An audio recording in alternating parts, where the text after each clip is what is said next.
All India Radio presents Morning News.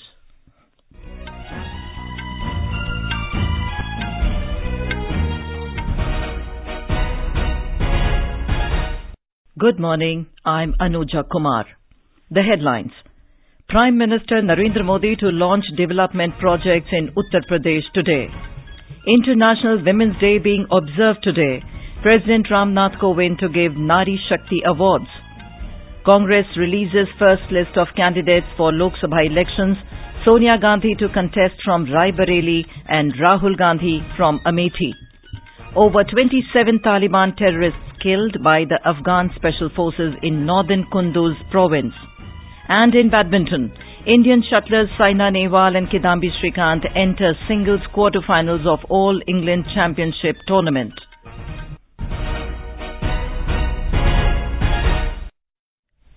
Prime Minister Narendra Modi will launch several development projects in Varanasi, Kanpur and Ghaziabad districts of Uttar Pradesh today. Our correspondent reports on Prime Minister's engagements in Varanasi. Prime Minister Modi will visit Baba Vishwanath temple in a short while and offer prayers and perform puja at the shrine. After that, he will perform the Bhumi Pujan for the ambitious project of beautification and strengthening of approach road corridor to the world-famous temple and nearby areas. Later, Prime Minister will reach Pandit Deen Dayal Hastkala Sankul at Trade Facility Center at Bada Lalpur area, participate in a program for women's self-help group on National Women Livelihood Meet 2019. MS Yadav, AIR News, Varanasi. Among the projects to be launched in Kanpur are Panki Power Plant and Lucknow Metro Rail through video conferencing. Here is a report. PM Modi will lay foundation stone for Agra Metro Rail project today. He will also inaugurate the second phase of Lucknow Metro Rail project. PM will flag off Metro Rail from Chaudhry Charan Singh Airport Station of Lucknow Metro through video link. Mr. Modi will unveil the Panki Power Plant establishment of new 660 megawatt electric generation and distribution unit. On this occasion, PM will also distribute keys to beneficiaries of Pradhan Mantri Awas Yojana. Sushil Chandra Tiwari, AIR News, Kanpur. In Ghaziabad, Mr. Modi will inaugurate Dilshad Garden Shaheed Sthal section of metro. This elevated metro corridor section has 8 stations and will provide convenient mode of transport for people in Ghaziabad and New Delhi. Mr. Modi will also inaugurate the Hindon Airport Civil Terminal in Ghaziabad. The Supreme Court is scheduled to pronounce today the order on whether the Ram Janmabhoomi Babri Masjid land dispute case should be sent for mediation or not. A 5-judge constitution bench headed by Chief Justice Ranjan Gogoi on Wednesday had reserved the order after hearing various contesting parties. The bench said the case was not about property but mind, heart and healing if possible, and asked the stakeholders to give names of possible mediators.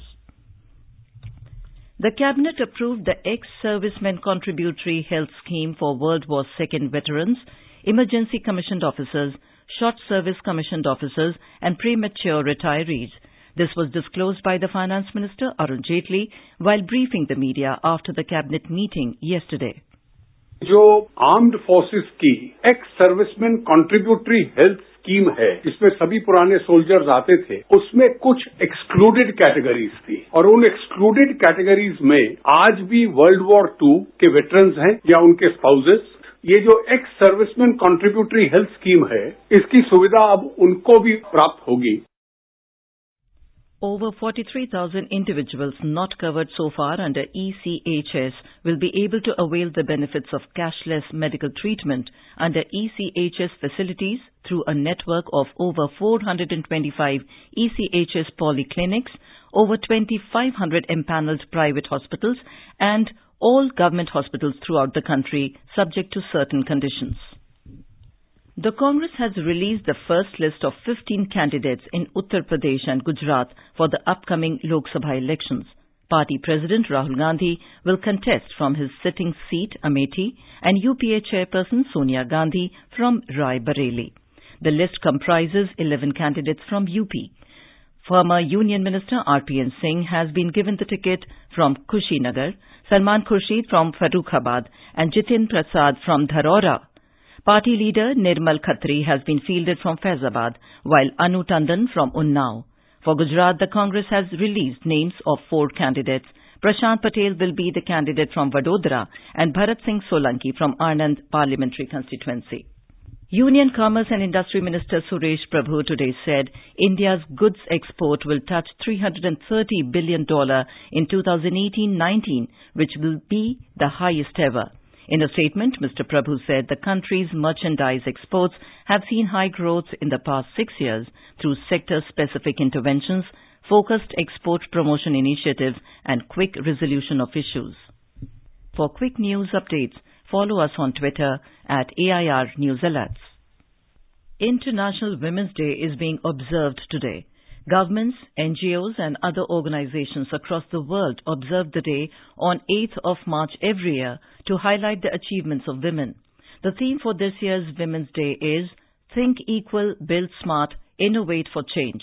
The purpose of the theme is to achieve gender equality by putting innovation by women and girls. To mark the International Women's Day, Films Division will hold a special screening of women-oriented films in Mumbai. More from our correspondent. A 44-minute film, My Home India, directed by Anjali Bhushan, will be the highlight of today's special screenings held by Films Division to mark the International Women's Day. The film deals with the phenomenal struggle of a fragile but stubborn Kira Banasinska to secure a home for the Polish war refugees in India in the aftermath of World War II. Meanwhile, FICCI FLO, in association with Films Division, will also screen 2 documentaries. The screenings are free and on first-come, first-served basis. City Jane, AR News, Mumbai. President Ram Nath Kovind and Prime Minister Narendra Modi have greeted all fellow citizens on the occasion. Women and Child Development Minister Sonia Gandhi also congratulated the country's women on this occasion. In a tweet, she described women as the foundation of family, society, and every entity. The President will present the Nari Shakti Awards 2018, the highest civilian honor for women in India, in New Delhi this evening. 44 awardees have been selected for the award this year.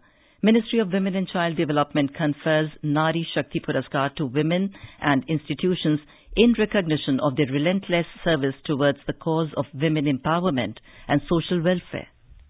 Ministry of Road Transport has made advanced braking systems mandatory for improved road safety and reducing accidents. The provision will be binding on all vehicles with 9 seats and above. Issuing a notification to this effect, the ministry said the existing vehicles will be required to adopt new provisions with effect from April 2021, while all new vehicles rolling out from April 2022 will have these pre-fitted. Over 27 Taliban terrorists have been killed in an operation by the Afghan Special Forces in northern Kunduz province yesterday. Around 16 militants were reportedly injured in the clashes. According to the officials, the operation was launched after Taliban allegedly captured a security post in Imam Sahib district on Monday. They said that the forces have retaken the control of the checkpost. Welcome back. The 46-day-long annual pilgrimage Amarnath Yatra 2019 will commence on 1st of July this year. The yatra will conclude on 15th of August this year on the auspicious day of Shravan Purnima and Raksha Bandhan festival.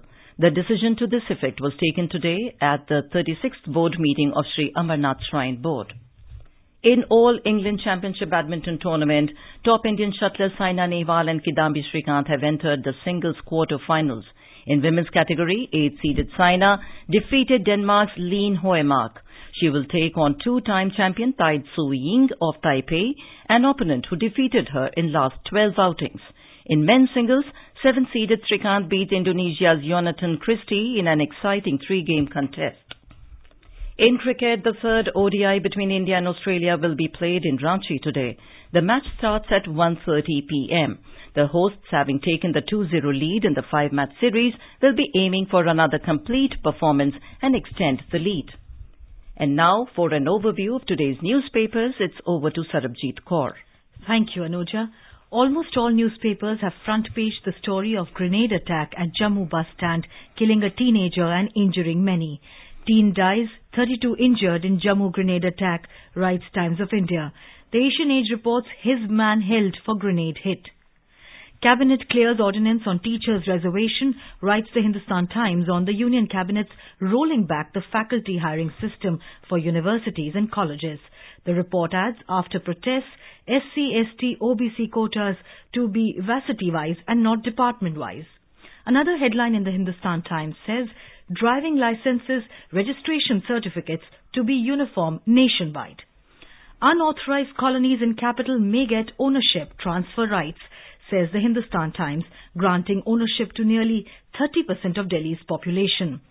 Under the headline, Army gets agile, lean and lethal for future warfare, the Asian Age reports on a major restructuring of Army headquarters, leading to the shifting of 20% of young officers to units and field formations.